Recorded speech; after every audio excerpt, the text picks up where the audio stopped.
Hello friends, આજે આપણે બનાવીશું રેસ્ટોરન્ટ સ્ટાઇલ અને ખૂબ જ ઓછા સમયમાં બની જાય એવા ડ્રાય મંચુરિયન. તો ચલો બનાવીએ. મંચુરિયન માટે મેં અહીંયા કોબીજને ઝીણું સમારીને લીધું છે, ગાજરને બી ઝીણું ખમણીને લીધું છે અને આદુને બી મેં ખમણી લીધું છે. એની સાથે જ લીલી ડુંગળીનો જે લીલો ભાગ હોય એ મેં સમારીને લીધો છે, ઝીણો સમારીને. થોડી કોથમીરને ઝીણી સમારી લીધી છે, થોડું કેપ્સિકમ ઝીણું સમારીને લીધું છે અને 7 થી 8 લસણની કળીને મેં ઝીણી સમારીને લીધી છે. હવે આપણે બોલ્સ બનાવવા માટે 3 કપ જેટલી કોબીજ લેશું. એની સાથે જ 1.5 કપ જેટલું ગાજર ઝીણું સમારેલું લઈ લેશું. 1 ટીસ્પૂન જેટલું આદું, કોથમીર,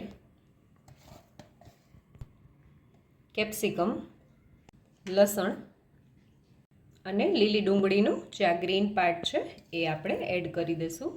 હવે આપણે એમાં 2 ટીસ્પૂન જેટલું કશ્મીરી લાલ મરચું લેશું. આનાથી આપણા બોલ્સનો કલર એકદમ સરસ આવશે. 1 ટીસ્પૂન જેટલો મરીનો ભૂકો લેશું. સ્વાદ અનુસાર મીઠું એડ કરશું અને હવે બધું આપણે મિક્સ કરી લેશું.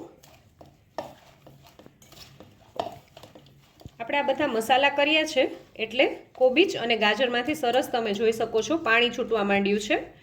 હવે આપણે બોલ્સ બનાવવા માટે પાણીનો સહેજ પણ ઉપયોગ નથી કરવાનો. જે આમાં પાણી છૂટ્યું છે એનાથી જ આપણે બોલ્સ બનાવવાના છે. તો હવે બોલ્સ બનાવવા માટે મેં અહીંયા 1/4 કપ જેટલો મેંદાનો લોટ લીધો છે. એની સાથે જ 3 ટેબલસ્પૂન જેટલો કોર્નફ્લોર લીધો છે અને હવે આપણે પહેલાં બધું મિક્સ કરી લેશું અને પછી જરૂર પડશે તો આપણે કોર્નફ્લોર અને મેંદો એડ કરશું. તમે જોઈ શકો છો આપણું મિશ્રણ થોડું ઢીલું છે. આપણે હજી થોડો કોર્નફ્લોર અને થોડો મેંદો એડ કરશું. મેં આમાં ટોટલ 1 કપ જેટલો મેંદો અને 6 ટેબલસ્પૂન જેટલો કોર્નફ્લોર એડ કર્યો છે અને હવે આપણે પાછું સરસ બધું મિક્સ કરી લેશું. તમે જોઈ શકો છો આપણું મિશ્રણ એકદમ સરસ પરફેક્ટ થઈ ગયું છે. આવી રીતે આપણે થોડું મિશ્રણ લઈએ અને આવી રીતે બોલ્સ બનાવીએ તો સરસ રીતે બોલ્સ બનવા માંડ્યા છે. એનો એ મતલબ છે કે આપણું મિશ્રણ પરફેક્ટ છે, પણ આ મિશ્રણને આપણે વધુ સમય માટે નથી રાખવાનું. જો તમે વધુ સમય માટે રાખશો તો આમાં મીઠું નાખવાથી પાણી છૂટવા માંડશે અને મિશ્રણ ઢીલું થઈ જશે. તો બને એટલું ફટાફટ જ બોલ્સ બનાવી લેવાના.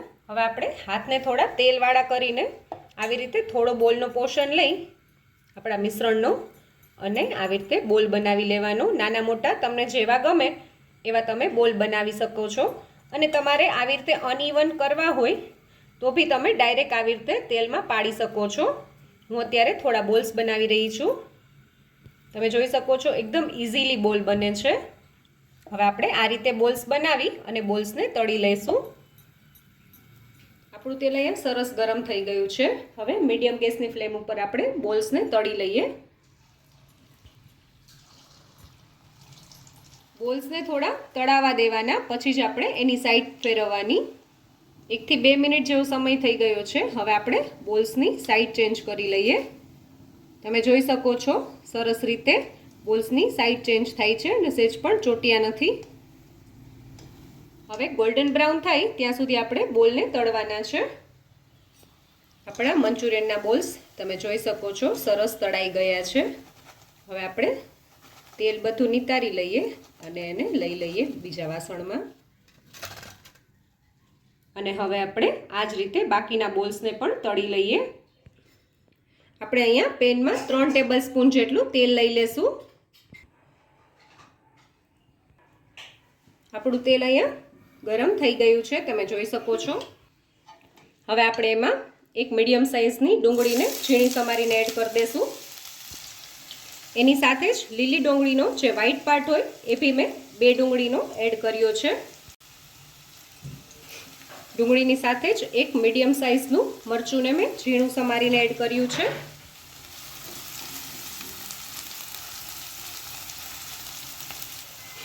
આની સાથે જ 8 થી 9 જેટલા લસણને મેં ઝીણું સમારીને એડ કર્યું છે અને આદુને મેં જુલિયન કટ કરીને એડ કર્યું છે. 1 ઇંચ જેટલું આદું છે. હવે આપણે બધું સરસ રીતે સાતળી લઈએ. 1 થી 2 મિનિટ થઈ ગઈ છે. તમે જોઈ શકો છો આપણી ડુંગળી સરસ સતળાઈ ગઈ છે. હવે આ સમયે આપણે કેપ્સિકમને મેં જુલિયન કટ સમારીને આમાં એડ કરું છું અને એની જ સાથે હું થોડું કોબીજને પણ ઝીણું સમારીને એડ કરું છું. હવે આપણે આમાં થોડું મીઠું એડ કરશું અને બધા શાકને મીડિયમ ટુ હાઈ ફ્લેમ ઉપર સરસ સાતળી લેશું. અને આની સાથે જ જે લીલી ડુંગળીનો ગ્રીન પાર્ટ હોય એ બી હું એડ કરું છું. આપણા શાક બધા ચડે છે ત્યાં સુધીમાં આપણે સ્લરી બનાવી લઈએ આમાં એડ કરવા માટે. હવે આપણા વેજીટેબલ્સ ચડે છે ત્યાં સુધીમાં આપણે સ્લરી બનાવી લઈએ. કોર્ન સ્ટાર્ચની મેં અહીંયા 2 ટેબલ સ્પૂન જેટલો કોર્નફ્લોર લઈ લીધો છે. હવે આપણે એમાં 1/4 કપ જેટલું પાણી એડ કરશું અને સ્લરી બનાવશું. અને સહેજ પણ લમ્સ ના રહેવા જોઈએ સ્લરી બનાવવામાં. તમે જોઈ શકો છો આપણી એકદમ સરસ સ્મૂથ સ્લરી બની ગઈ છે. આપણા શાક બધા સરસ ક્રન્ચી થઈ ગયા છે. તમે જોઈ શકો છો.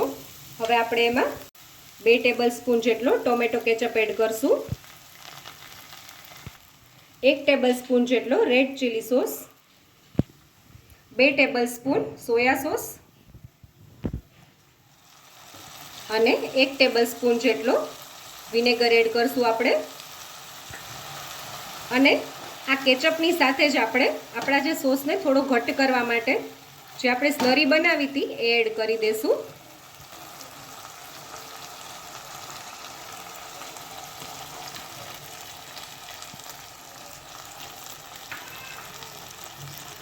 અને એની જ સાથે થોડું પાણી એડ કરશું 1 થી 2 ટેબલ સ્પૂન જેટલું અને હાફ ટીસ્પૂન જેટલું કશ્મીરી લાલ મરચું એડ કરશું. તીખાશ તમે તમારા ટેસ્ટ પ્રમાણે થોડી પ્લસ માઇનસ કરી શકો છો. તમે જોઈ શકો છો આપણો મંચુરિયનનો સોસ રેડી થઈ ગયો છે. આપણે આપણા જે આ મંચુરિયન છે એ આમાં એડ કરી દઈશું અને હવે આપણે બધું સરસ રીતે મિક્સ કરી લેશું. હવે આપણે આને થોડા ક્રન્ચી કરવા માટે 1 થી 2 મિનિટ સુધી આવી જ રીતે ગ્રેવીમાં થવા દેશું. 1 થી 2 મિનિટ જોઈ શકો છો આપણા ગ્રેવીમાં સરસ મંચુરિયન કોટ થઈ ગયા છે અને હવે આપણે આને સર્વ કરી લઈએ. તો તૈયાર છે આપણા રેસ્ટોરન્ટ સ્ટાઇલ મંચુરિયન.